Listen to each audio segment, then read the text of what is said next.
श्री महाप्रज्ञ गुरवे नमः। ओम श्री महाप्रज्ञ गुरवे नमः।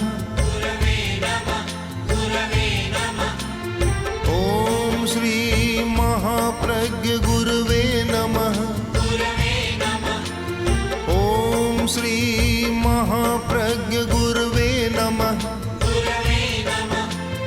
ओम श्री महाप्रज्ञ गुरवे नमः। विरोध और मैत्री, हम दो शब्दों पर विचार करें। एक आदमी का दूसरे आदमी के साथ विरोध है। विरोध एक प्रकार का नहीं होता, दो प्रकार का होता है। एक विरोध वह है कि दूसरे के प्रति शत्रुता का भाव पैदा करता है, और एक विरोध वह है कि जिसके नीचे मैत्री होती है। और विरोध भी है, वह विरोध उपयोगी भी होता है। अब जानते हैं कि पानी और अग्नि में विरोध है। जलस्य बन्हिना वैरम, जल और अग्नि में विरोध है, पर बीच में आ गया पात्र। सुपात्रं यदि मध्यस्थम नृणाम भोगाय जायते, बीच में पात्र आ गया तो पानी काम का हो गया, उपयोगी बन गया, गर्म पानी हो गया, सर्दी के दिनों में बहुत काम आता है। विरोध के बीच में एक पात्रता चाहिए, मैत्री चाहिए। विरोध के नीचे बीच में आ गया। अगर अग्नि और जल बीच में पात्र न हो तो जल अग्नि को बुझा देगा, न जल काम का रहा और न अग्नि काम की रही। और बीच में एक पात्र आ गया तो दोनों काम के हो गए, न अग्नि नष्ट हुई न पानी नष्ट हुआ, और पानी की उपयोगिता बढ़ गई। और साथ में मैत्री का भाव हो, ये हमारे व्यवहार की बात है। किंतु कवि जनों ने साहित्य के क्षेत्र में भी इसके प्रयोग किए हैं। पढ़ते हैं तो लगता है विरोध है, और वास्तव में सच्चाई है। विरोध नहीं है, अविरोध है। और उससे काव्य की भाषा में कहा गया विरोधाभास अलंकार। वह एक अलंकार है जिसका नाम है विरोधाभास। तो कवि ने इसका भी प्रयोग किया है कि पार्श्व प्रभु से कह रहे हैं कि पार्श्व प्रभु भगवान, आप विश्वेश्वर हैं, इधर तो आप विश्व के ईश्वर हैं, और इधर दुर्गत है, दरिद्र है। अब एक व्यक्ति जो विश्व का मालिक है, स्वामी है, दूसरी तरफ में दरिद्र कहना कितना बड़ा अटपटा सा लगता है। आचार्य ने कैसे प्रयोग किया। यह है विरोधाभास अलंकार। आप विश्वेश्वर, विश्व के ईश्वर है, पर दूसरी ओर अलकई दुर्गत है। केस नहीं, केस की दृष्टि से आप दरिद्र हैं, यानी केस है ही नहीं आपके सिर पर। यह माना जाता है कि तीर्थंकर मुनि बनने के बाद उनके केस बढ़ते नहीं है, बस जितने थे उतने ही रहते हैं, बढ़ते नहीं है, केस होते नहीं है। तो कवि ने इसका उपयोग कर लिया। एक तो आपको कहते हैं विश्वेश्वर, दूसरे केस भी जिस व्यक्ति के पास नहीं, केस तो अलंकार होता है, सौंदर्य का प्रतीक होता है केस, आपके पास वह भी नहीं है तो आप कहाँ विश्व के नाथ बने। दूसरी बात, अक्षर प्रकृति, आप अक्षर की प्रकृति है। अक्षर वर्णमाला, अक्षर। दूसरी तरफ अलिपि, उसकी लिपि नहीं है कोई, कितना विरोध। आप अक्षर कैसे हुए जब आपकी कोई लिपि नहीं है, तो अक्षर कैसे बने आप। अक्षर का एक अर्थ है मोक्ष। आप अक्षर प्रकृति वाले हैं, यानी मोक्ष प्रकृति वाले हैं।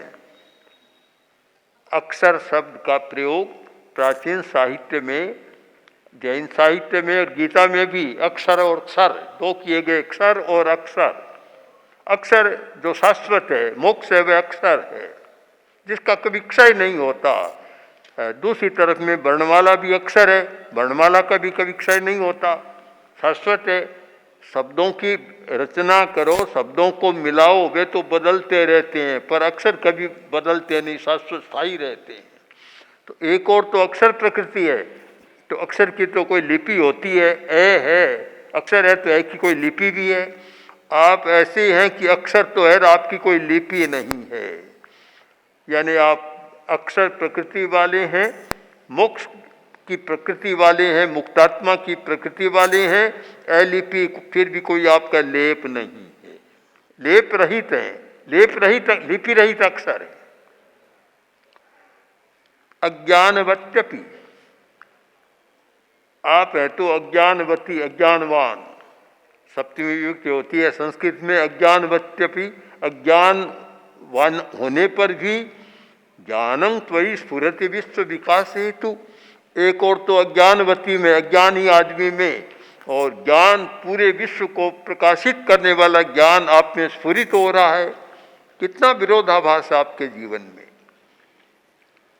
कवि ने खूब उपयोग किया है अपने संस्कृत व्याकरण, शब्दकोश और काव्य अनुशासन, इन सब का एक बहुत सुंदर प्रयोग किया है।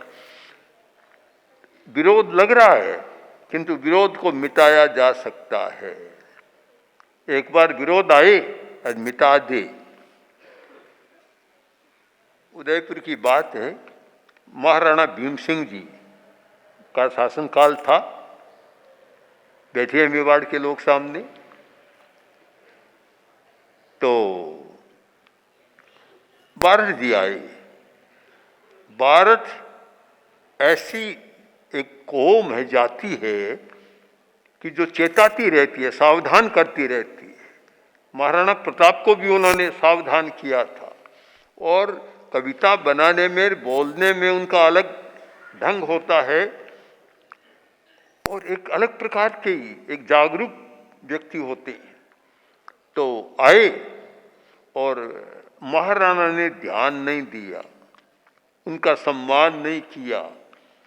तो चूकने वाले कब थे? देखा कि बिल्कुल नहीं है यहाँ, तो खड़े हुए जाने लगे और बोले कि भीमा तू तो भाटो मोटा भाखर माई लो। कि भीमा, भीम सिंह, तू तो भाटो है, बना बनाया पत्थर है, और वही मोटा भाखर को, छोटे भाखर को, ये छोटे पहाड़ को नहीं, पहाड़ी को नहीं, बड़े पहाड़ का है। जो देखा कि ये भारत जी क्या कह रहे हैं, एकदम सन्नाटा सा गया। और सब लोग जो महाराणा के पास थे बोले महाराज बदलो इसको, जल्दी करो आप। तो महाराणा ने उनको कुछ दान दिया, और कुछ लोग आए कि भारत जी इसको बदलो, अच्छा नहीं है, तो अच्छा नहीं लगता। तो विरोध था एकदम कि मोटा भाखर मान लो, कि बदलो। तो आगे बोल दिया, कर राखूं काठो शंकर यूं सेवा करूं। है तो पत्थरी बनो है, पर शंकर है, काठो करके राखो, शंकर जो सेवा कर छूं। बात बदल गई सारी, विरोध अविरोध में बदल गया। हम विरोध को अविरोध में बदल सकते हैं, अगर जाने तो विरोध को अविरोध में बदला जा सकता है। सब लोग ध्यान दें, चाहे परिवार में, समाज में कहीं विरोध हो, कोई विरोध शाश्वत नहीं, उसको बदला जा सकता है। पत्थर को भी शंकर बनाया जा सकता है, और शंकर की तरह सेवा की जा सकती है। मैत्री आचार्य भी ऐसे प्रयोग कर रहे हैं। यह स्तुति बड़ी विचित्र स्तुति है कि इसमें पता नहीं कितने प्रयोग और कितने सच्चाइयों को प्रकट किया आचार्य ने। और एक और तो कह दिया कि बड़ा आश्चर्य है कि अज्ञानवती, अज्ञानवान हो एक और तो, दूसरी तरफ इतना ज्ञान है कि विश्व को प्रकाशित करने वाला ज्ञान है।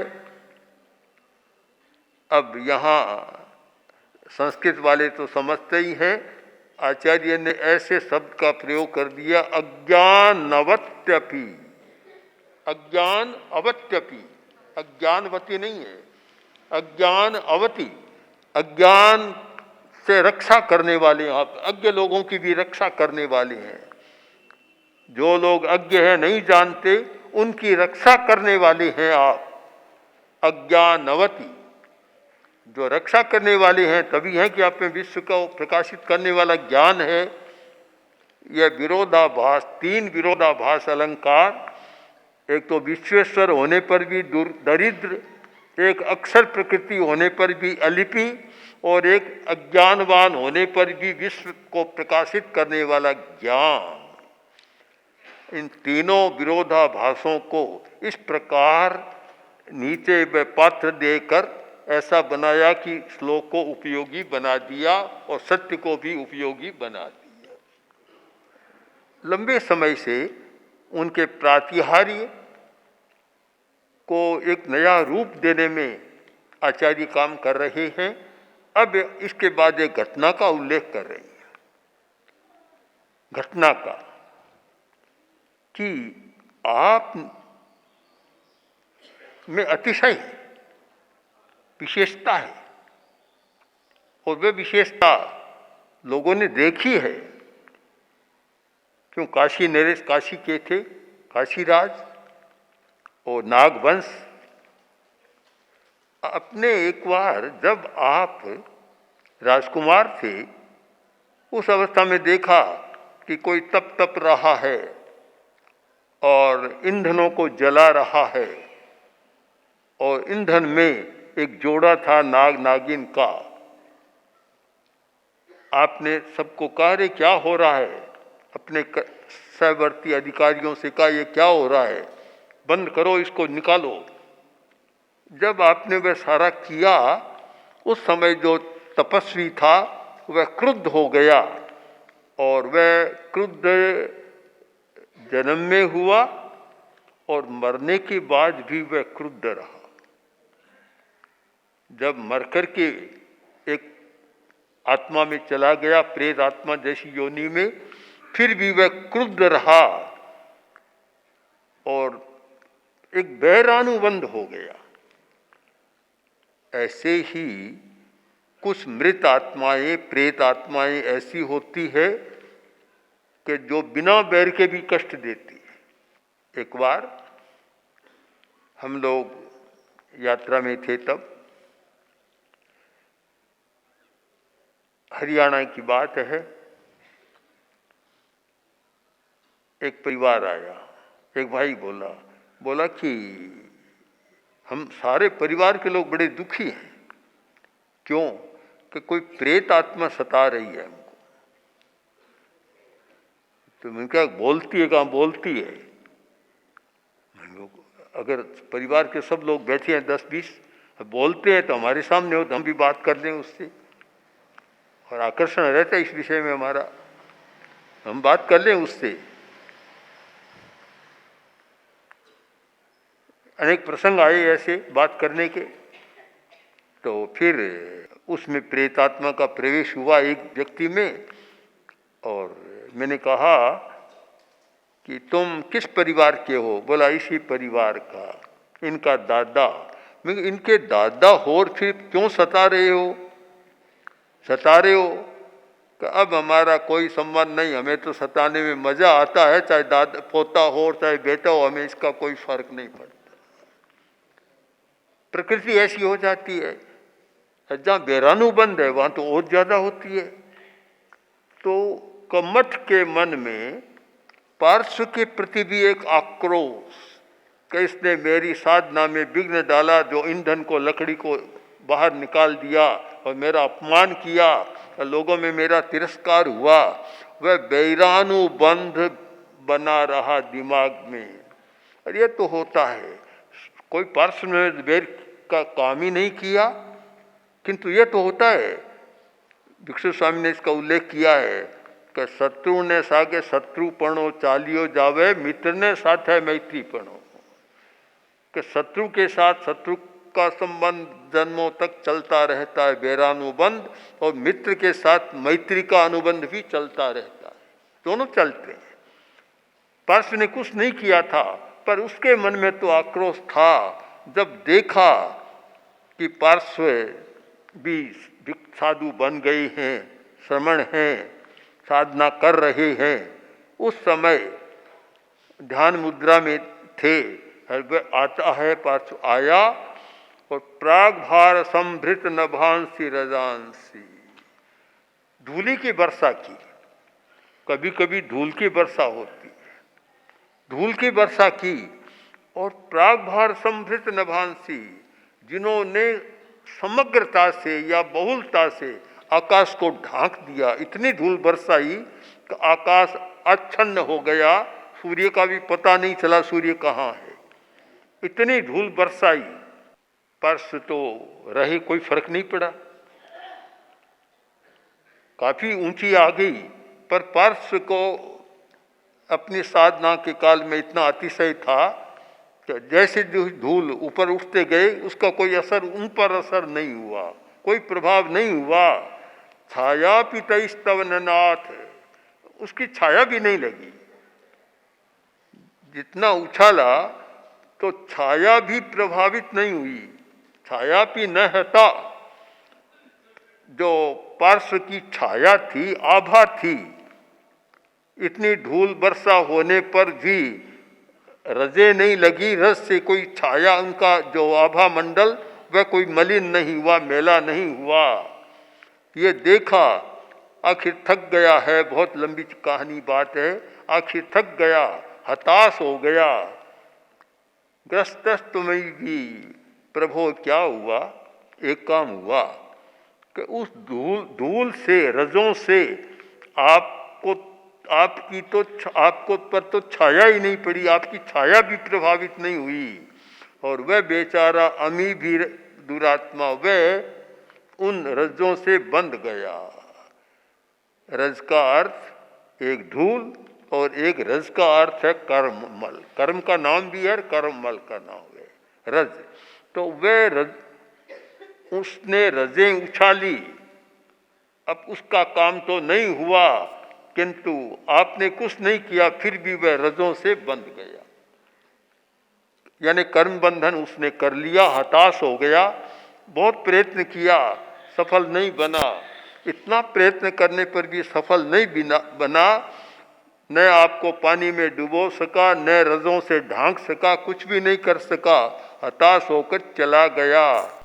प्रभु, यह आपका अतिशय है, आपकी विशेषता है, आपकी पवित्रता है, किंतु बेचारे का एक नुकसान उसका हो गया कि वह रजें उछाली, आप पर तो नहीं गिरी, उस पर रजें गिरी, कर्म का बंधन लेकर चला गया। तो एक बोध पाठ हर आदमी को लेना है कि रजे न उछालें दूसरों पर, दूसरों पर धूल न ना। कि आजकल तो रजों के जूते हो गए, आजकल जूते उछाले जाते, उस समय रजे फैलाई जाती थी। दूसरों पर जूते न उछाले, रजे न करें, उससे कोई दूसरे का तो होता है या नहीं होता, स्वयं का ही तो होता है। पार्श्व का तो कोई हित नहीं हुआ, किंतु स्वयं का उस कमठ का अहित हो गया कि इतना भारी कर्मों का बंध हो गया कि उसे चुकाना भी मुश्किल होगा। इसलिए हम इस बात को ले कि दूसरों पर उछाले, न छापे उछाले और न जूते उछाले, कुछ भी न उछाले, बस अपनी साधना में लीन रहे, तो दूसरा हमारी छाया को भी प्रभावित नहीं कर सकेगा।